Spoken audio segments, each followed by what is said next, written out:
Wel, mae'n anrhydedd fawr i ennill y wobr hon. Dwi'n just wrth y modd. I gael englyn gan Mererid Hopwood, anrhydedd fawr arall hefyd. Diolch i'n tiwtoriaid gwych, Felicity a Iowan a Philippa a Zoe. Mae'n hwn just wych.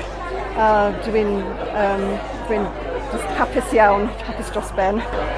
Wel, mae'n Halians Saeson i gyd, ond am ryw reswm, mae'r iaith Gymraeg yn ynghalon, fel mae Mererid yn dweud.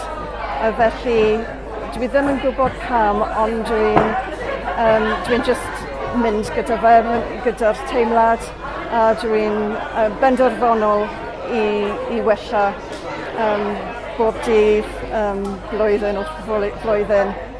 A dwi'n just trio ngorau glas.